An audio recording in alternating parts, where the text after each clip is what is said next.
Hello everyone, I'm Brian. Welcome back. Let's go ahead and continue. See? Age belongs to body, not to us. And therefore, what is meditation? Undoing I separated from the mind. Don't get identified with your joy, sorrows.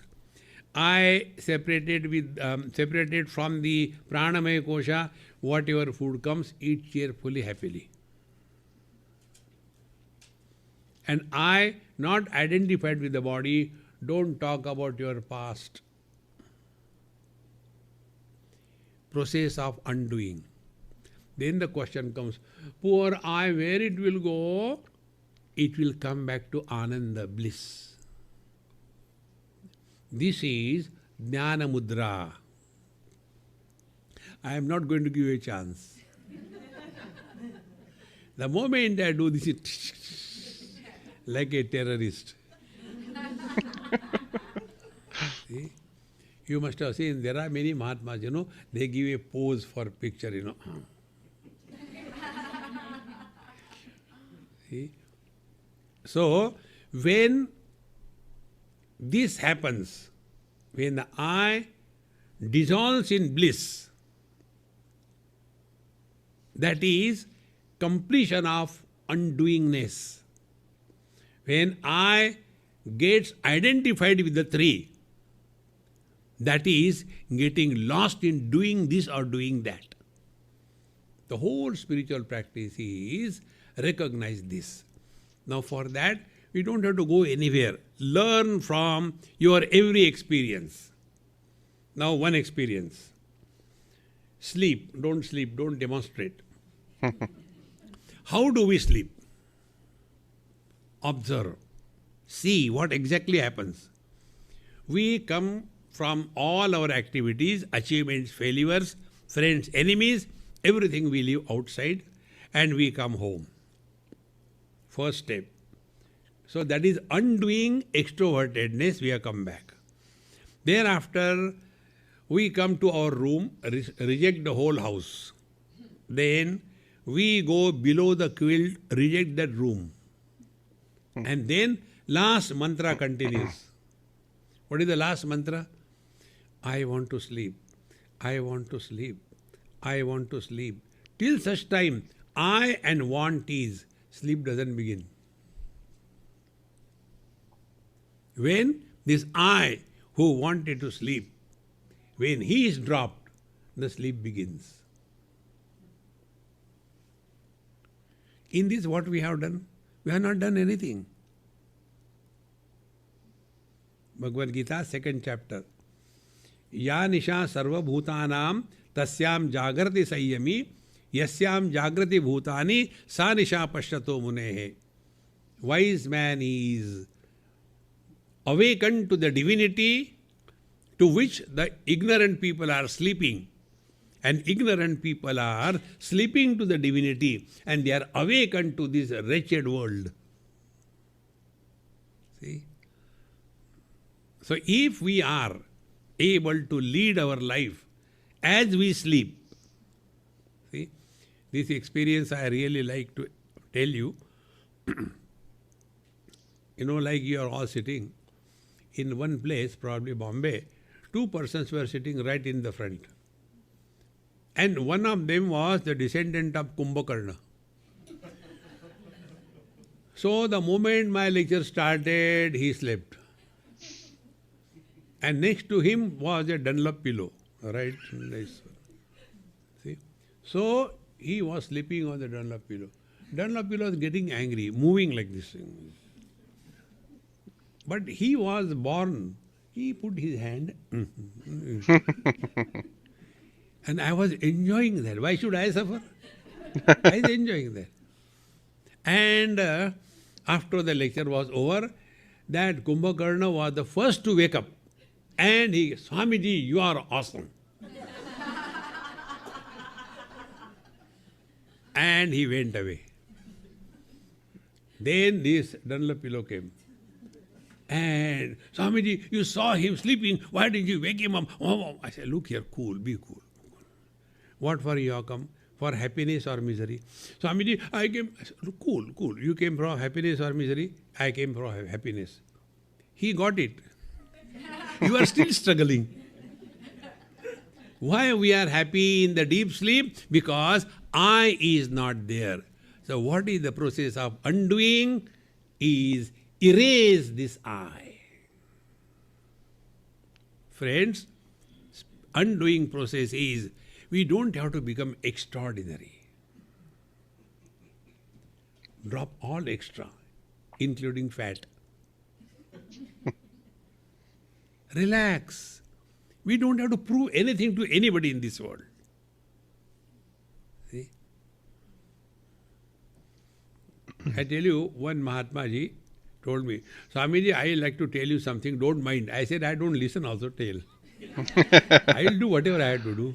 No, no, you are a Swami, you are a Mahatma, but you put your camera and do it doesn't look nice. I said, then don't look at me.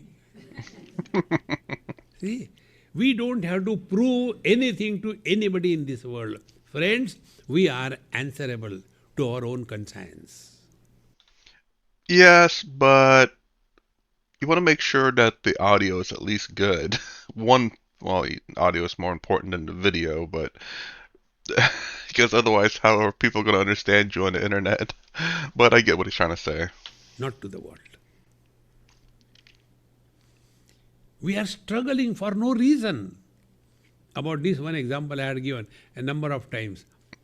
Real quick with this example, and that's something that, again, like I said, I realized in my college days when I was taking world religions class, and my teacher, I do believe, was Indian because she did have the red dot on her forehead. Again, I remember what the definition of that was. I thought it was they're married, but I don't know. I think it's also something else too, maybe. I don't know if there's multiple meanings to it. I'm sure there might be. But anyways, got to the Buddhism part and saying life is suffering. And I thought about that. It's like that can't be true. I thought about childbirth is what really, the thing I thought of because people consider that to be joyful. But then I thought about it a little bit more. It's like, well, right before childbirth, it's painful. The woman is suffering. So I was like, okay, suffering, then there's joy. So I started thinking like that. Like, is does suffering have to happen before you have joy? And it seems like you kind of did. But I'm like, man, it's like they're right. At that moment, I decided not to suffer in life. And then to me, like he said here, um, we are struggling for no reason. Well, there is a reason in a lot of sense, but at the same time, I think for me, it's like a choice to suffer because again, you doing work on a job. Some people consider that suffering, but there's a reason behind it. And then when you accept that, you're no longer suffering. Or you could look at it like in a different perspective. Um, there's this one job where I had to unload trucks with a 18 wheeler full of stuff. You're by yourself in there. If it's hot, it's gonna be very hot in there. If it's cold, it's gonna be very cold. But you're gonna get hot either way because you're constantly moving stuff off the truck. The way I looked at that, I considered that exercise, like a gym. You're working out, lifting heavy things, moving all the time. So I changed my perspective in terms of how I do things. I look at it as like, oh, I'm getting paid to work out. Don't get me wrong, you don't get to stop when you want, but then you kind of think it's like, oh, well, I'm pushing myself then, trying to, go further than I did before. Very tiring. It kind of sucks, but at the same time, it's like, but I'm getting a great exercise in this. So I look at things that would be considered negative into a positive. I'm not saying you can do this with everything, but at least with some things you can. And the way you look at your job is like, well, it's paying my bills and not having to worry about, where my food's going to come from, where's my shelter going to come from, where's my water going to come from. This is taking care of it for me. That doesn't mean you don't have to have you can't have ambitions to do better in life. I mean, doing good things, if that includes yourself being better, being paid more, doing better work, nothing wrong with that. So, for me, it's a perspective change in terms of what you do with things, and also a choice. It's like, you could be disappointed in something, or you could say like, well, I could always get a refund, or I could just accept it. It's like, well, it's not exactly what I wanted, but it's good enough. Perspective. It is an ever-changing world, as they say, right? So your perspective can change. One German lady in UK, she was the UK citizen also. She used to conduct me sometime. Once I came from Mumbai to Heathrow, 8 or 9 hours flight, and then she picked me up, and I had to go to some church and give a talk on Bhagavad Gita. So when she was driving, I said, Amma, I think you have taken a wrong exit. You tell a lady that she is wrong, you require courage. I had that courage. And that too, a German lady in UK. You can the height of it. So she says, Swamiji, I am here for last 40 years. I said, that doesn't stop you from making mistakes. No, no, I am all right. I said, okay, go ahead, no problem. After going for about half an hour, Swamiji, I think you are right. I have taken a wrong exit. What should I do? I said, follow Indian technique, go the wrong way. Two wrong makes one right. No, we cannot. I said, then do what you like. So we reached the church about 1 hour late. I thought they almost have gone, but they are still waiting. Finished my lecture, tea, coffee, socializing, and then dinner. And after that, I was watching the BBC documentary on Himalayas. So this lady, Swamiji, now go and sleep. I said, hey, as long as I'm cool, I'm cool. Don't dictate me. I'll do whatever I want, okay? No, no, not Swamiji that way. Are you not tired? I said, do you see that I'm tired? I want to ask you this. I want to be like you. How come you don't get tired? You have traveled such a long journey and here also 2-3 hours and given the talk and you are not tired. I want to be like you. You cannot be like me. Why? No beard. Wisdom is directly proportionate to the length of the beard. So those who Hmm. have got full beard, they are wise. Those who have got half beard, they are doubtful. And those who have no beard, otherwise. Swamiji, no jokes, please tell me. I said, Mama, your problem is your whole life is a struggle. You want to prove something to somebody. Friends, be yourself. Don't try to please anybody. Don't try to make anybody happy. We belong to democracy, is it not? We all have got right to be miserable. Well, I do agree with that, but that doesn't mean you have to be mean or rude or upsetting or anything like that. It's just be yourself. And generally speaking, and oddly enough, I was actually just thinking about this. It's like, well, I like to be nice to people. Even you be nice to people, people will be nice to you too. But at the same time, you shouldn't try to make them happy. I'm like, and I started thinking a little bit more again as I was watching this during that small part. It's like, if you just be you, and if you're nice by nature or happy by nature, then you'll exude that externally. So I'm like, so if our nature is bliss, do we just, when we act ourselves, are we just blissful? Which again, now that I say that, I think of Swami Sadhguru, where he says he's just always blissful, and he does act that way. So I'm like, okay, so if we if we act ourselves blissful, then we will be just nice in general without having to be nice. It's like you're not trying to be nice, you just are nice. You are blissful. Hmm. But we are struggling. See, I have done so much for you, but you are, who asked you? Our Maha Mantra, who asked you? Relax, relax, relax. When we are in this manner, slowly able to work on our mind, see, then it is a process of undoing. We take care of our body, we work by the body, and we work on the body. Working by the body, we all know, earning bread and butter.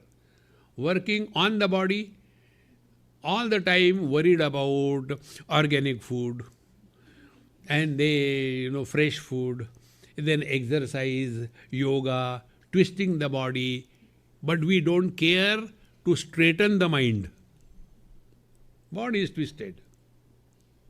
And what all the yoga teachers tell, you will live healthy long life. What for? See, what for?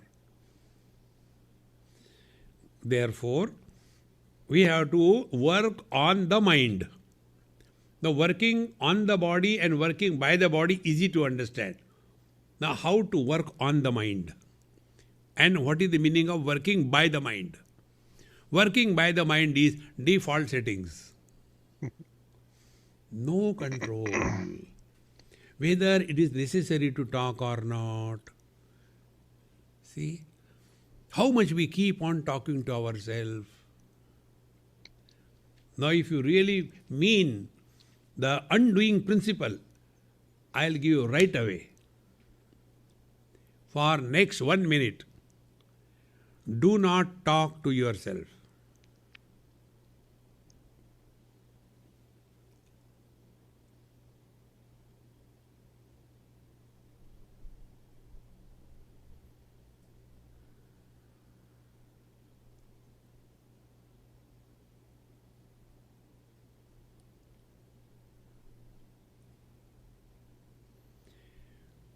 How undoing is happening in this? What did I tell you? Do not talk to yourself. Did I tell don't talk among yourself? When you don't talk to yourself, you don't want to talk to others also. Give it a try. See? Right in the morning, start with this. 1 minute, don't talk to yourself. Once you get a hold of this thing, then increase your stamina. 2 minutes, don't talk to yourself.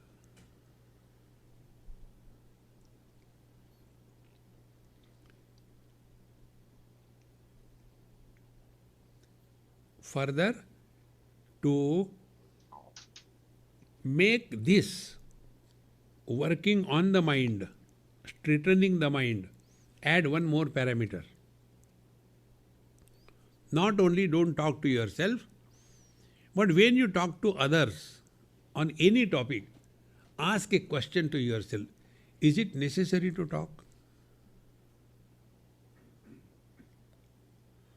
Friends, I guarantee you, in 99% cases, you will reply, there is no need to talk.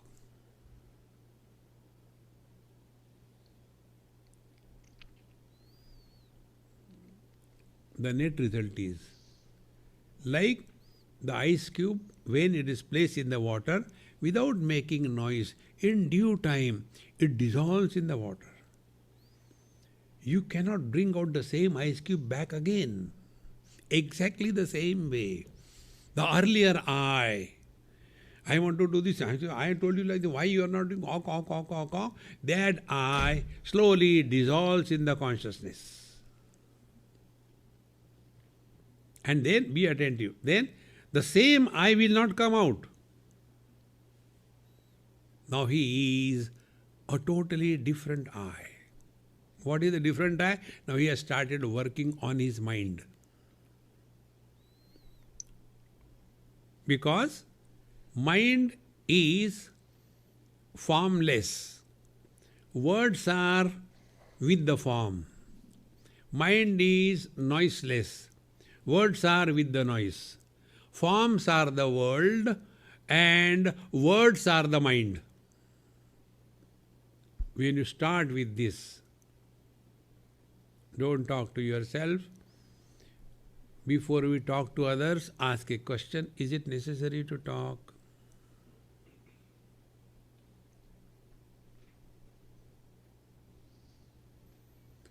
We are undoing our old habits. Add one more thing. We don't talk to ourselves and we listen to silence. Listening to silence means words or any sound doesn't disturb us.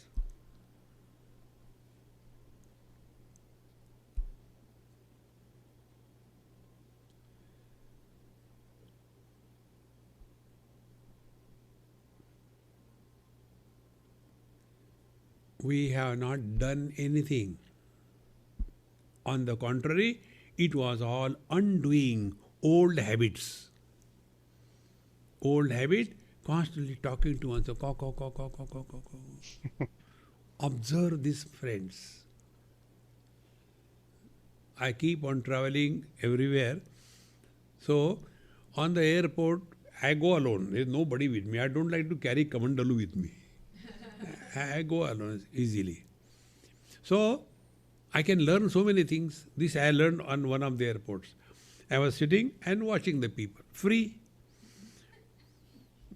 So, one person was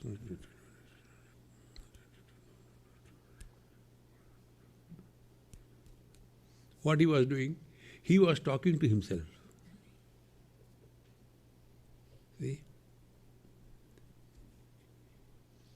If you remain nobody, you have nothing to talk to nobody.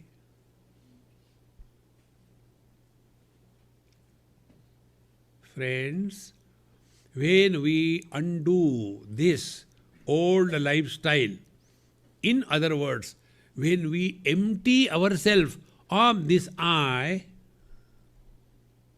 who was born after getting identified with the mind, prana and the body, when he was surrendered at the divine will. Jo thari rai so mari rai. Let this I disappear in him. There is nothing to do, nowhere to go.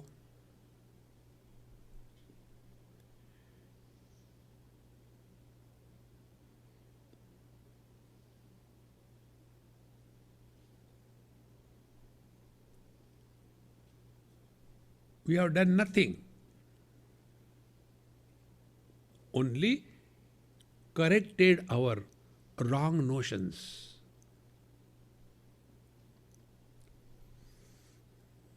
One wrong notion, I am unfortunate. Second wrong notion, I am very fortunate. One wrong notion that, I am not able to do it. Other wrong, I can do it. Remove that dumb I. See, friends, when we slowly start working on the mind, and one day you will come to discover one very deep principle. Body does not go through any experience. All experiences happen only to the mind. See? When they do some minor surgery on your feet or hand, they give you local anesthesia. And after that, they see it. Okay, are you feeling anything? They be hitting with a rubber hammer and all that. No, everything is fine. Where? Oh, that means you can't feel. No, I can't feel. There, you can watch it. So they'll be cutting and they remove that thing and blood is coming out and stitching. That time what feeling we get? I think I am realize I am seeing the toe being cut but I am not getting any pain. I think I am on the process of realization for 15 minutes. After that the pain begins. Now what happened in these 15 minutes? There was a curfew. Mind was not allowed to enter. The moment the mind enters, samsara begins.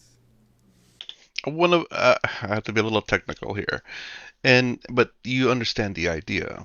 It's the fact that your body does experience whether the mind realizes it or not. It's just a matter of whether it communicates to the mind or not. And the great one was the anesthesia. It prevents the body from communicating to the mind. So, and it prevents activations of nerves and stuff like that. But it's the sheer fact that when you touch, there's obviously an activation that sends a signal to your mind saying, "Hey, I'm being touched here." Whether the mind receives it or not, it's a different story. But the idea is to be disconnected from that, or actually more along the lines that the body does experience things, but for you to realize it, it happens in the mind. Because if it doesn't happen in the mind, you do not realize it. I think that's kind of what he's trying to say.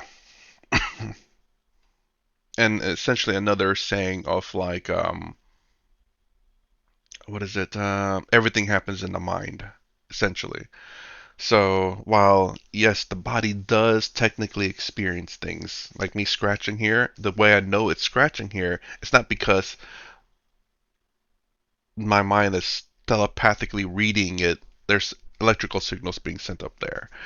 But it's more along the lines that the only way we know this is because the mind is, how do I say? The mind is receiving the signals and when we are being aware of it. For example, if I have no feeling receptors or whatever, then me scratching here, I would not know that I was doing this because the mind's not receiving the signals. And I guess in a lot of sense, this is just another way of saying that everything that we experience is in the mind. And what's the famous saying? Can't remember, but it's along the lines of it's similar to everything we experience is in the mind. It's all in the mind. That's one of the sayings. It's all in the mind. It's just very true. I mean, it's not to deny that it's experienced elsewhere, but it's just the fact that whether it happens elsewhere or not, the only reason we know about it is because it's experienced in the mind. When samsara begins, we want to do something. Therefore, the real spiritual practice is undoing. Undoing is wrong notions must be dropped. Be attentive. Wrong notions must be dropped without creating new notions. This is the beauty of Vedanta Shastra. In all other branches, wrong notions are dropped by, rather, they are replaced by the new notions. Earlier, I was eating non-vegetarian every day. Now I eat only alternate day. Earlier, I used to go and see the movies in the theater and all that. Now I see at home on TV. Earlier, I used to wake up very late, 10 o'clock. Now I wake up at quarter to 10. Improving. Are Baba, we have to drop this I. Be attentive. Freedom for I is impossible. We have to attain freedom from I. And this I is a notional entity, not the real. See?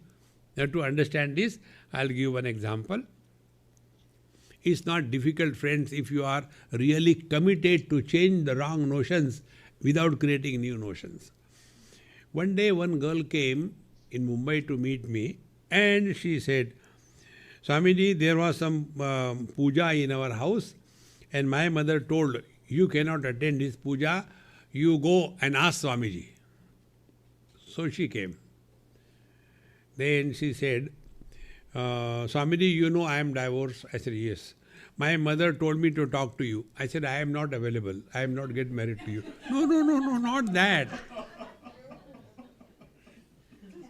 You don't know what challenges we go through. No, not that way. She asked that under this condition, why I am not allowed to attend a puja. So then she explained that puja is meant only for married girls. Now I am divorced. So after divorce, whether I am widow or not a widow. Who is a widow? Whose husband died. Now divorce, no husband. But the man is still there. Therefore the question is, after the divorce, whether the girl becomes widow or not. Then I became serious immediately.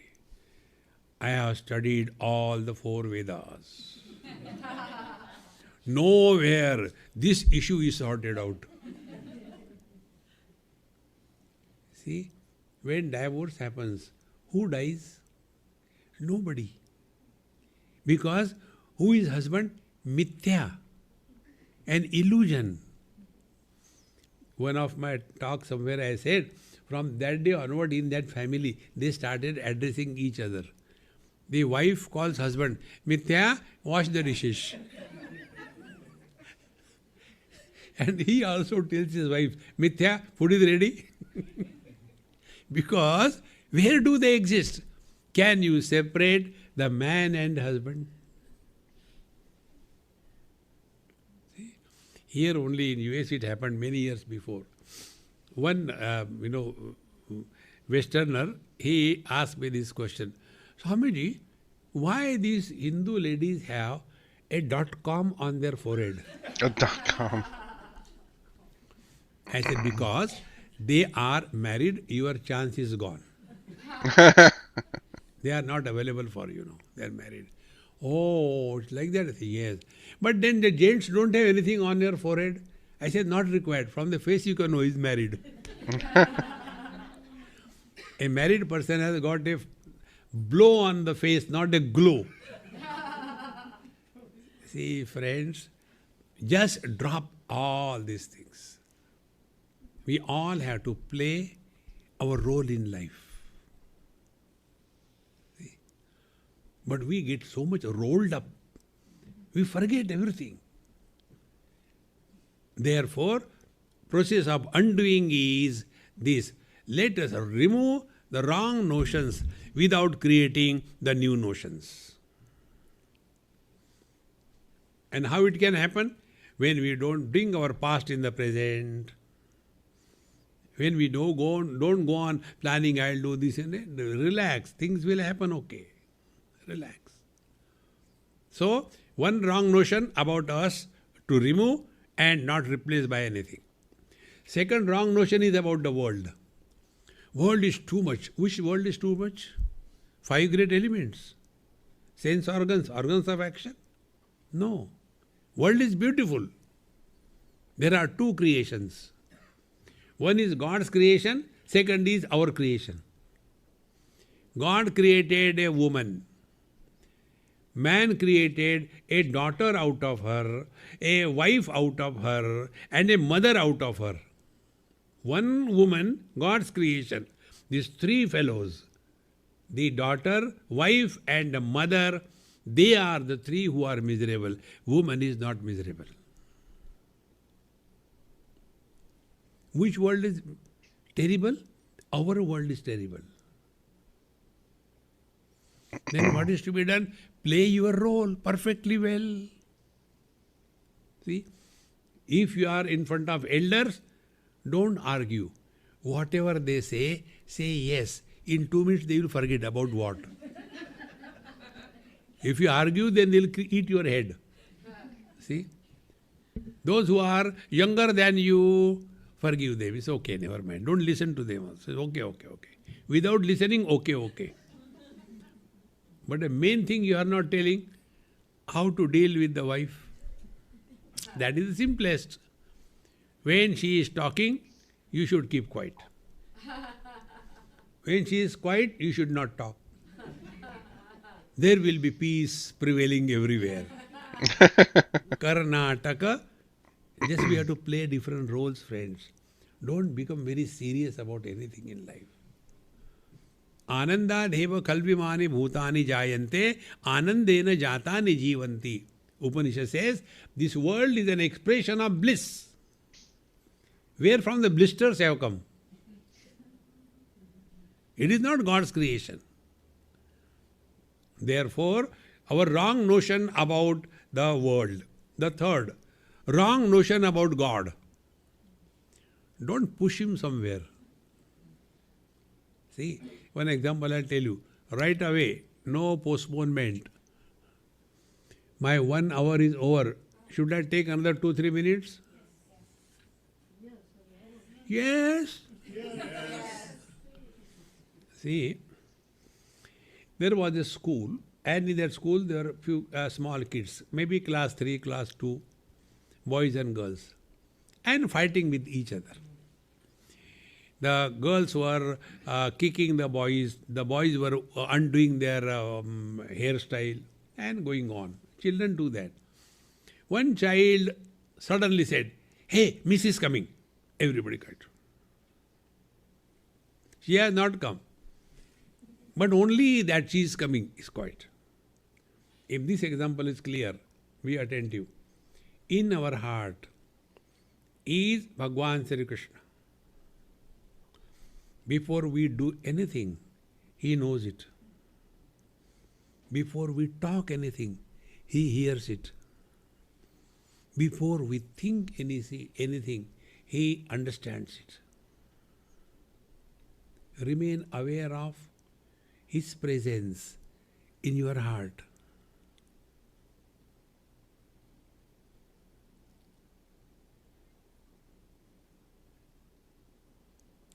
Net result, no wrong action will come out, no unwanted word will come out from the mouth, and no negative thought will come in your mind.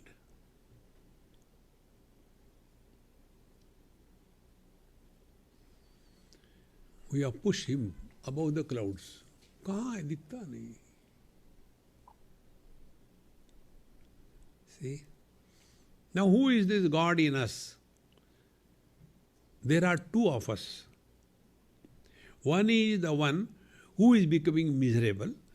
The other is the one who is knowing the miseries but not becoming miserable. See? So our old habit of getting identified and reacting is the cause of doing this, doing that, doing this, doing that. See, friends. And the fourth wrong notion, because of which we get into unwanted activities, is spiritual practice. Kurute Ganga Sagar Gamanam Vrata Paripalanam Athava Danam Jnana Vihina Sarvamatena Bhajatina Muktim Janmashatena Bhaja Govindam Bhaja Govindam. See?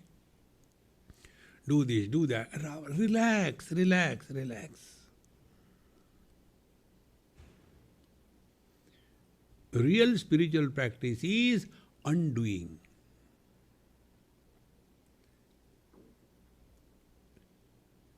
In being alone, knowing happens. Knowing and being, they are not two. But in becoming, knowing doesn't happen. See, when I become a father, then I will not know the child as a child. Then I will know the child as my son. And the samsara begins. See? Therefore, these wrong notions about the spiritual life, wrong notions about God, wrong notions about the world, and wrong notions about ourselves.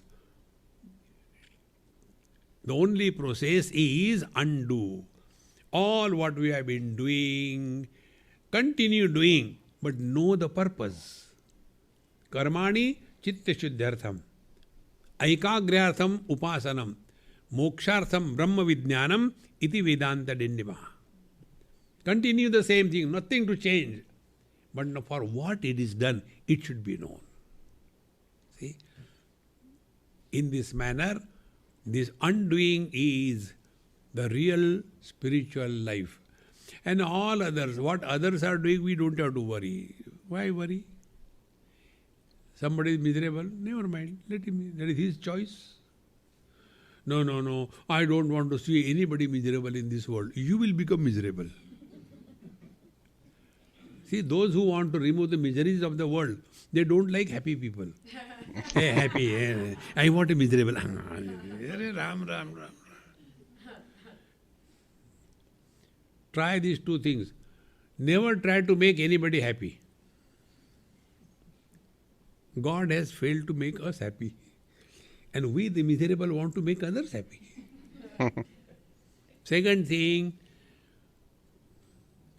you don't have to make anybody miserable. Everybody is self-sufficient. No need. Then what is to be done? Play the game of life. And like what? Like when we play with the children. When we are playing any game, like when I used to conduct the children's classes, and not classes, retreats, Christmas retreats, 5 days, 7 days, and they always wanted that I should play with them. I said, look here, I'll play cricket. Rules will be mine, not yours. What is the rule? I will do only batting. Then I will not be out. And I will not run after the ball. Agreed? Yes, agreed, Swamini, please come. So then I will take the bat and all that. And then once that bowler said, Swamiji, LBW. I said, not possible. Leg before wicket. My legs are not seen. How can you say LBW? He said, no, for you it is lungi before wicket. So for me, winning or getting defeated was no issue. But for the children, I want to win. Friends, live in this world not to win or not to get defeated. Live for time pass. You see, all the great masters, have they lived in this world to improve the world? No. They accepted the world as it is. We have no reason to correct his creation. See?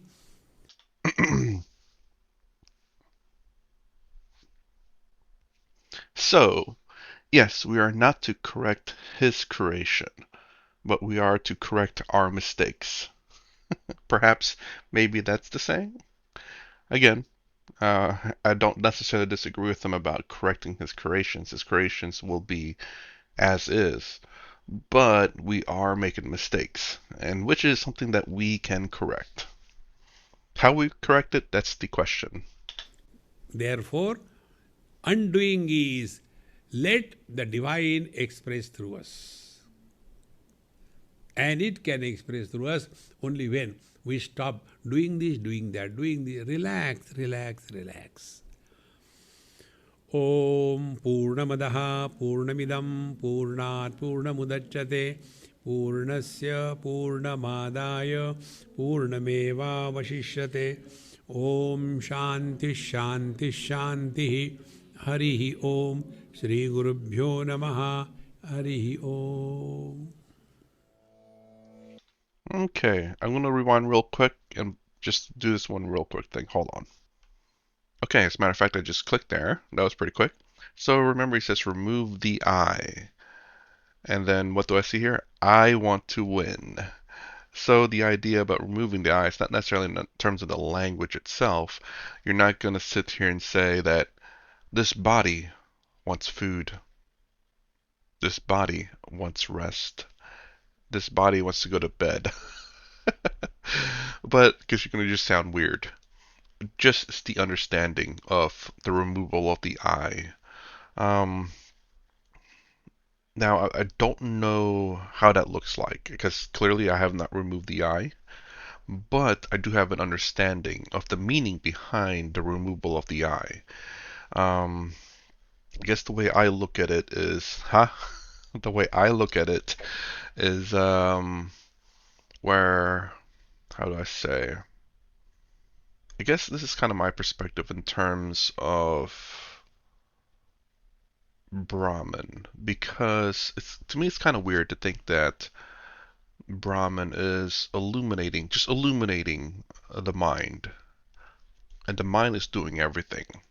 Like the mind's controlling the body, the mind's making the decisions, the mind is getting all the emotions and whatnot. Whereas the Atman is not doing anything than just sitting there, just watching everything, making no decisions, no nothing.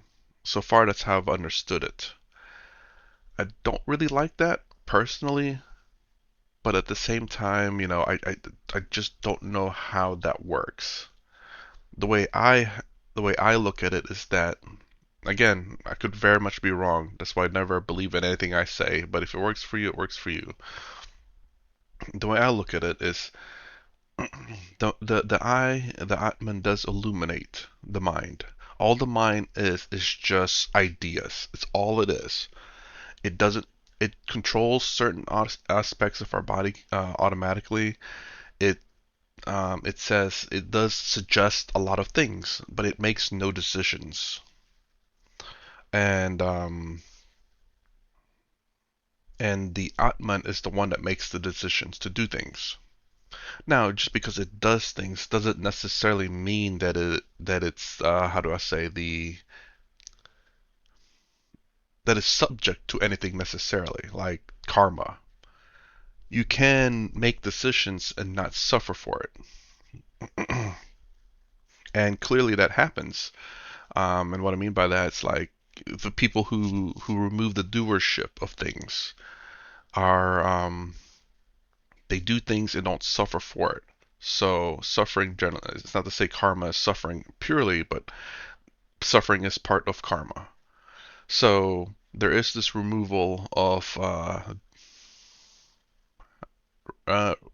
removal of karma in a sense, in terms of Atman. So again, let me go back and repeat that because that can be confusing. So it's really weird for me again, like the Atman, your true self, is just sitting there, just looking out at the world, looking at what the mind sees and what the mind experiences, should I say, and does nothing. That's just kind of weird. Again, it just doesn't make sense in my mind. It doesn't mean that I'm right or that I'm wrong. It's just it doesn't make sense. I guess the way I look at it is that the Atman does make the decisions. The mind just throws up a whole bunch of ideas. And the part is that it can be confusing that you are the mind. So again, much like how I believe our consciousness is in the mind as opposed to the grand consciousness, I believe the doer is still you, the real you. It's just that there is this ego that that we think that we are, which is the mind. I definitely got to explain this a little bit better so it makes more sense. But just because you're the doer, that should I say, just because you make the decisions, does mean that you are affected. Your body is affected. Your mind is affected, but you don't have to be affected. So, in terms of Advaita Vedanta and my way of thinking, is that it's still very similar. It's just that again, the only difference is who the doer is. In terms of Advaita Vedanta, the doer is just the mind and body. The Atman is just the illuminator in a sense. It illuminates the mind. Whereas for me, you can look at it as in again our consciousness is in our own mind. So we are the decision maker. The body and the mind are the doer, but the body and mind cannot do anything without the decision maker. So I guess a great way to look at this is that because the Atman is the consciousness. So if you remove consciousness from the mind, what is that person going to do? Nothing. There's automated things that the brain automatically does by necessity, but outside of that, it just won't. I don't think the body will do anything on its own. It may breathe on its own. Like you look at people who are unconscious,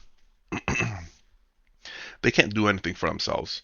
They just lay in bed, they breathe sometimes. Some of them breathe automatically, some of them needs assistance. You have to feed them, otherwise they're going to die.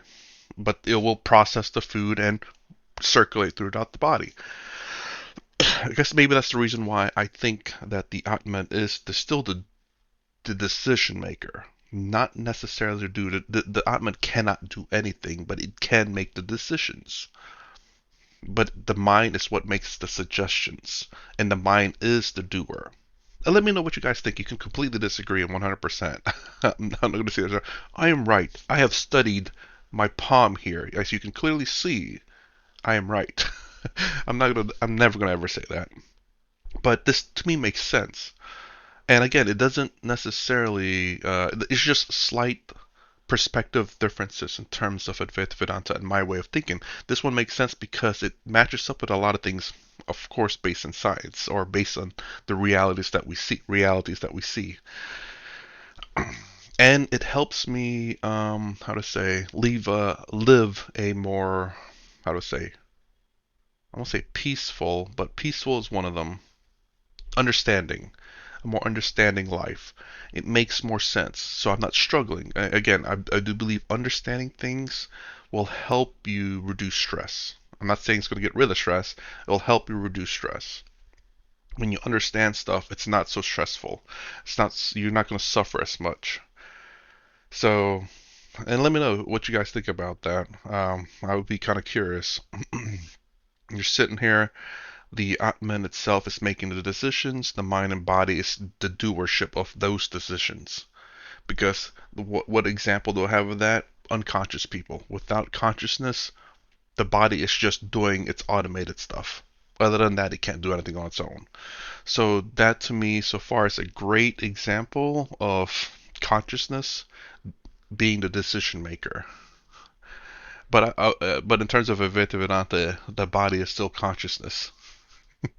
I guess and the mind is still consciousness. Again, that part I just can't explain. I don't know how to explain that part. Like I would love this is something more along the lines of Swami, where they because I can't think of anything. Like if the mind is consciousness, then why are we saying it's unconscious? So I would love them to explain that part. Like clearly there's not necessarily a disconnect because they can become conscious and start moving the body and everything again. So there's not like a severed line that that the mind cannot send information to the body. You know, like I don't understand that part. It's like if our body's consciousness, mind, or because consciousness, pure Brahman is consciousness is pure consciousness is. So how is it not doing anything? Although there are people out there who say that they were conscious when they were unconscious, meaning that they were aware of things, but they couldn't do anything. They couldn't control the body for some weird reason. So perhaps the explanation there would be, and that might be the good example right there. Just thinking on the spot, that there's a bit of a disconnect between the brain and the mind. And the reason the difference there is because the mind, you associate with yourself to a lot of degrees, and it's clearly aware of things. It's aware of the hearing, but the brain, being the one that sends the physical signals, um, it's just not working like that for some odd reason. Again, so it's just an explanation I would love to hear so I can understand it better. But let me know what you guys think about my thoughts on that. It definitely, I'm not saying it's right, but to me, it makes sense. And again, I wouldn't doubt they'd say, if that works for you and helps you live a better life and a happier life, go for it. It doesn't matter necessarily what you believe, but hopefully what you believe is something that's joyful and pleasant and that will allow you to live a happier life. Obviously, we want to pursue the truth, but at the same time, being bhakti yoga there in terms of duality, believing in a god as opposed to the reality is still a way to enlightenment. So this could be a similar sense to bhakti yoga, but not believing in a god, but just a different belief that could still lead to a happier life. Anyways, that's my reaction to this. If you like my content, please consider subscribing, thumbs up the side down below. Thanks for watching. I'll see you in the next vid.